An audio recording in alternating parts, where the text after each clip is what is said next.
Hello বন্ধুরা, আজকে ইতু পুজো, ইতু সংক্রান্তি।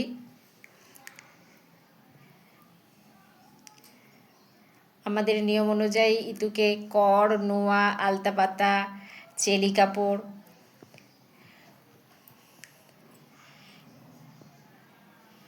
এইভাবে ভোগ নিবেদন করা হয়। মালপো, সুজি, লুচি, আলু ভাজা, যে যেরকম পারে সেই রকমভাবে ঠাকুরকে ভোগ নিবেদন করা হয়।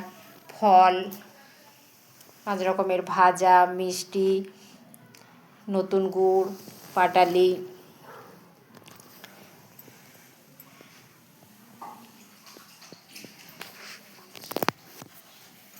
সমস্ত আয়োজন রেডি হয়ে গেছে। এবার আমি পুজো শুরু করব আর ঋতুকথার পাঁচালি পড়ব। দরিদ্র দম্পতি এক অবন্তী নগরে, বহু ক্লেশে গতদিন কাটে ভিক্ষে করে। গৃহে বিদুষী রমণী দুইটি দুহিতা, ভিক্ষাবৃত্তি ভিন্ন তার কিয়ে উপায় কোথায়। একদা ব্রাহ্মণ হেরে প্রতিবেশী ঘরে, মহল্লাসে সবে বসি পিষ্টকাদি করে। হইল বাসনতার পিষ্টক ভক্ষণে, দুঃখ কষ্টে ভুলে গেছি নাহি সাধ মনে। পত্নীরে ডাকিয়া বলে পিঠে আজ করো, ভিক্ষায় যাইয়া আমি করিব তা জড়ো। ব্রাহ্মণ সংগ্রহ করে পিষ্টকে যা লাগে, গুড় তৈল যাহা কিছু আনে ভাগে ভাগে। ব্রাহ্মণী সকাশে আসি কহে দ্বিজবর, পিষ্টক প্রস্তুত করো অতীব তৎপর। আনিয়াছি সব দ্রব্য যাহা অনুমতি, স্বামী ইচ্ছা পূর্ণ করে পতিব্রতা সতী। পিষ্টক গড়িতে পালা যায় রান্নাঘরে, ব্রাহ্মণ কহিল আসিব সত্তরে। 2 দণ্ড কালগতে ফিরিয়া আসিব, চিন্তার কিছুই নাই নাহি কিছু ভেব। এই বলে দ্বিজবর করিল গমন, কোনো রূপে গৃহ পিছে রহিল গোপন। ছ্যাঁক ছ্যাঁক পিঠে ভাজা যত শুনে কারণে, 1 2 3 4 এই রূপে গণে। অবশেষে 2টি দুহিতা, 2 জনে 2টি চায় দাও পিঠে মাতা। কন্যাদয় অভিলাষে ব্রাহ্মণী তখন, ভয়ে ভয়ে 2 খানি করিল অর্পণ। জানে সতী স্বামী তার পাষণ্ড দুর্জন, মমতাবিহীন দয়া মায়া দেছে বিসর্জন। তথাপি মাতৃপ্রাণ না থাকিতে পারে, 2 খানি পিঠে দিল কন্যা 2 করে। আনন্দে খেয়ে তারা শয়ন করিল, হেনকালে দ্বিজ তার গৃহে প্রবেশিল। পিঠে দাও কহি দ্বিজ আসনে বসিল, ব্রাহ্মণী সব হয়ে পিঠা ব্রাহ্মণে দানিল। ধাতা মনে কিবা আছে না জানে কি ঘটে, দৈবলিপি রহে যাহা ঘটিবে ললাটে। দ্বিজ হেতা পিঠে সংখ্যা কর এ গণন, কহে 2টি পিঠার কারণ। পতিব্রতা নাহি জানে মিথ্যা কপটতা, স্বামীরে প্রকাশে তাহা সত্য যাহা কথা। ক্রুদ্ধ হয়ে স্তব্ধ থাকে কপট ব্রাহ্মণ, প্রতিশোধ নিবে এর ভাবিল তখন। 1 2 করি দিন গত হয়ে যায়, দ্বিজ আসি মিষ্ট হাসি বলে বনিতায়। দুঃখ কষ্টে দিন আর কাটিবে কেমনে, কন্যাদয়ে রেখে আসি মাসির ভবনে।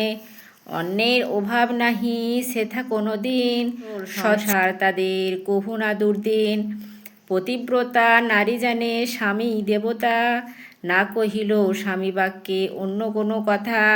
পতির বাক্যেতে শিরে হয় বজ্রাঘাত, ঝরো ঝরো 2 চোখে বহে অশ্রুপাত। নীরবে কান্দিল কত হয়ে নিরুত্তর, অতীব পাষণ্ড দ্বিজ না দিল উত্তর। দয়া মায়া বিসরিয়া 2 কন্যালয়ে, অবিরাম পথে চলে এই আসি। আর কত দূর বাবা মাসিমার বাড়ি, কত পথ রহে বলে চলিবারে নারী। কন্যাদয়ে প্রবেধিয়া দ্বিজ তবে কহে, বিশ্রাম লভয় হেতা দ্রুত বায়ু বহে। জনকের উরুদেশে দোহে রেখে মাথা, হইল তখনই তারা গভীর নিদ্রিতা। দুষ্টুমতি পিতা এবে চিনতে মনে মনে, পড়ে থাকা 2 জনে এ গহন বনে। নিজ উরু হতে শির ভূমে পলাইল সেতা হতে তেজি 2 মেয়ে। কিছু পরে জাগে তারা গভীর রজনী, চারিদিকে ব্যাঘ্রাদির কি বিকট ধ্বনি। ভয়ে জড়সড় হয়ে কান্দে দুই বোন, কি করিব এবে মোরা ভাবে অনুক্ষণ। জ্যৈষ্ঠা ভগিনী কহে কেঁদে লাভ কিবা, পিঠে খেয়ে কেবা জানে পরানো যাইবে। বটবৃক্ষ পাশে অন্য বোন করিল গমন, কহে বটবৃক্ষ তুমি নারায়ণ। দাও স্থান দুই বনে গহরে তোমার, কেটে যাই হইব উদ্ধার। বটবৃক্ষ তখনই দুই ভাগ হইল, কোনো রূপে কালো রাত্রি সেখানে কাটিল। বনমাঝে দুই বোন ফলমূল খায়, কোনো রূপে দুই বোন দৃঢ় সে কাটায়। একদিন প্রাতে উঠে বেড়াতে বেড়াতে, বহু পদ অতিক্রমে দেখে আচম্বিতে বিশাল রাজার বাড়ি পথের উপর, সম্মুখে তাহার সবে এক সরোবর। রাজার নন্দন এক সর্বলয়ে, পক্ষী মারে মহানন্দে বেরিয়ে বেরিয়ে। দুই ভগ্নী রাজদ্বারে হইল উপস্থিত, যদি হয় তাহাদের যে কোনো বিহিত। রাজার মহিষী যিনি কন্যা দুটি দেখে, সম্ভাষণে তাহাদের এলে কোথা থেকে। ভগ্নী দুটি মহিষীরে মাতৃ সম্বোধনে, আদি অন্ত বলিলে যা ঘটেছে বনে। রাজবাড়ি মাঝে ছিল বিধবা ব্রাহ্মণী, কন্যাদয়ে সমর্পিল রাজার ঘরণী।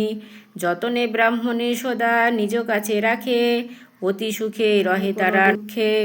পূর্ণমাস কার্তিকেরও হয় অবশেষ, বিষ্ণুপদী সংক্রান্তি তাহাতে বিশেষ। ইতু পূজা রাজবাড়ি নানা আয়োজন, ঢাক ঢোল শঙ্খ ঘণ্টা বাদ্য অনুক্ষণ। মাটিতে প্রস্তুত দুই ঘটের স্থাপনা, গন্ধমাল্য দীপ ধূপ নাহিক গণনা। হেমন্তে ফুটন্ত গাঁদা কুসুমের মালা, রাশি রাশি নিয়ে আসে যত সব বালা। ভগ্নী দুটি পূজা ঘরে যায় আর আসে, ইতু পূজা হেরিবারে বড় স্বাদ আসে। পূজা হেতু কিছু গ্রহ করিয়া, এক মনে ইতু পুজো দুই বনে গিয়া। ভক্তাহীনা দেবী ইতু ভক্তেরও বাসনা, ছদ্মবেশে পূর্ণ করে যার যা কামনা। কহে দেবী বর চাও শুনো মোর কথা, ভগ্নীদ্বয় বলে মাগো ধনী হোক পিতা। তাই বলে কহে দেবী অন্তর্ধান, রবিবার পুনঃ এসে হন প্রতিষ্ঠান। বর চাও বলি পুনঃ সুধান দুহায়, বলে উভে বিদ্যা বুদ্ধি দানহ পিতায়। তৃতীয় দিবসে পুনঃ পূজা আয়োজন, ইতু দেবী এসে পুনঃ দৃঢ় দর্শন। ভগ্নীদ্বয় বলে দেবী দাও বরমাতা, পুত্রলাভ করে যেন শীঘ্র মোর পিতা।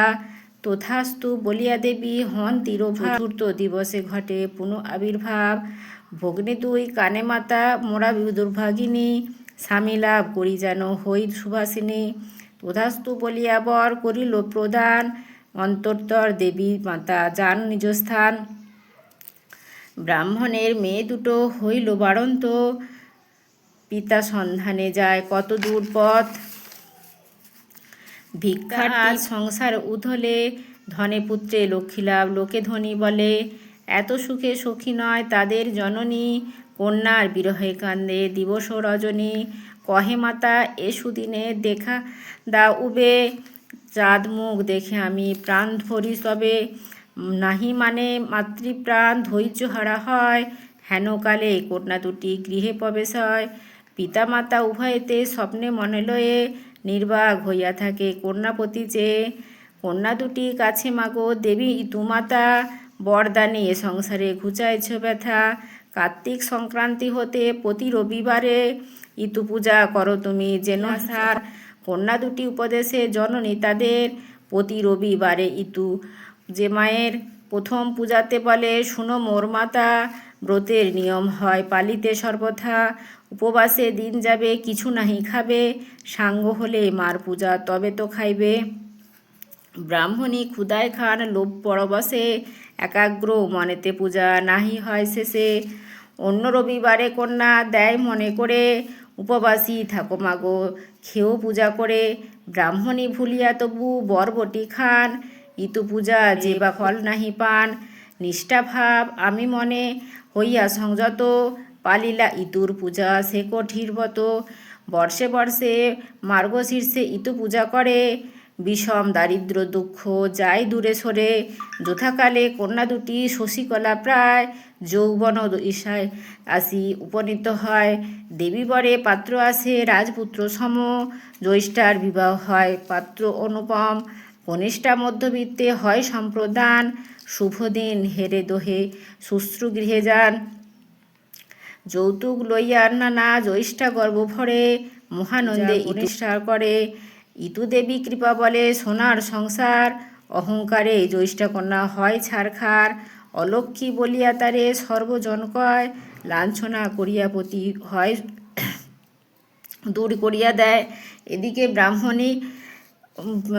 ব্রাহ্মণী মন ইতুর চরণে, উপহাস করে দ্বিজ পতি ক্ষণে ক্ষণে। যথাকালে ব্রাহ্মের বিবাহ, মহা আড়ম্বরে তাহা হইল সে নির্বাহ। বরযাত্রী সহ দ্বিজ ফিরিয়া গৃহেতে, পুত্র হাতে জাতি নাই পাইল দেখিতে। পথবাদে স্থাপি সব পৌঁছিল ঘরে, ব্রাহ্মণীকে ডাকে দেয় অতীব চিৎকারে। এদিকে ব্রাহ্মণী পুত্রে বিবাহে পাঠায়ে, এক মনে ইতুধানে মন্দিরে বসিবে। নানা দ্রব্য আয়োজনে ভক্তি সহকারে, ইতু পূজা করে মার ঘরে। দ্বারেতে ব্রাহ্মণ ডাকি ভীষণ চিৎকারে, ব্রাহ্মণী ভয়েতে দিল খুলিয়া দুয়ারে। ইতু পুজো হেরি দ্বিজ অতি ক্রুদ্ধ হলো, পদাঘাতে ইতু ঘট পথে ফেলে দিল। জাতি দিয়ে দ্বিজ যায় অতি ক্রোধ ভরে, বরযাত্রী সহ মিলে অতীব সত্তরে। পথেতে ঘটিল যাহা শুনো সবে এবে, ইতু দেবী ছদ্মবেশে লুটে সব এসে। দস্যুদল হেরি সবে কোথায় পালালো, উলঙ্গ বেশেতে বর টোপর মাথায়। কদলী বাগানে গিয়া কাঁপিতে লাগিল, জ্ঞানশূন্য হয়ে বর ভূমিতে পড়িল। লোহা ডান্ডা আঘাতেরে ব্রাহ্মণে ফেলিল, কম্পমান ধরা দেয় স্তব্ধ হয়ে গেল। কন্যাকর্তা দ্রুত আসে পেয়ে সমাচার, কেবা করে অনুচিত ঘৃণ্য ব্যবহার। বহুক্ষণ খুঁজিপাতি বরেতে হেরিল, কোনো মতে কন্যাদান বরেরে কহিল। ব্রাহ্মণের অনুচিত এই আচরণে, সোনার সংসার তার ভাসিল তুফানে। দ্বিজে অন্ন নাকে উপবাসী, কনিষ্ঠা কন্যার গৃহে ধীরে ধীরে আসি। বহুক্ষণ দ্বারে বসি ক্ষুধার তারণে, জ্ঞানশূন্য হয়ে পড়ে রহিল সেখানে। কতক্ষণ জামাতার পায় দর্শন, কোনরূপে দুঃখ তার করহে বর্ণন। পরিচয় পেয়ে তার জামাতা চিনিল, ধীরে ধীরে শ্বশুরের দেবে গৃহে লয়ে গেল। পিতার এ হেনদশা দুহিতার দুঃখ, ভাবিল মনেতে বালা বিধাতা বিমুখ। করয়ে পূজা সমাপন, মান্য ব্যঞ্জনাদি কর্ণ করালো ভোজন। আহারাদি কিছুদিন যথাবিধি পেয়ে, ব্রাহ্মণের মতিগতি পুনঃ আসে ফিরে। কন্যা উপদেশে ইতু ভক্তি পুনঃ উপজিল, সেই হেতু রবিবারে দেবী আন্নালিল। জ্যৈষ্ঠার জাগিল মনে ইতু পূজা করি, আরাধনা করে ইতু অতি শ্রদ্ধা ভরি। এখানেতে স্বামীমন হলো উচ্চাটন, পত্নীর উদ্দেশ্যে দ্রুত পাঠায় তখন। বহুদিন পরে জ্যৈষ্ঠা তার স্বামী ঘরের আনন্দের নাহি সীমা আর। সর্বজনে হ্যারে দেবী ইতু পূজা ফল, অসম্ভব সম্ভব হয় ইহাদের মঙ্গল। ব্রাহ্মণের দুঃখ সব দূর হয়ে গেল, পুত্রকন্যা লয়ে দিজে মহানন্দে রল। সুখের সাগরে সবে ভাসিল আবার, সর্বকর্ম তেজি করো ইতু পূজা সার। এই কথা শুনে যে বা একান্ত মনেতে, লক্ষ্মীর কৃপায় যেন থাকে দুধে। অপুত্রক পুত্র লাভে না হয় খণ্ডন, জয় মাতা ইতু কথা হলো সমাপন।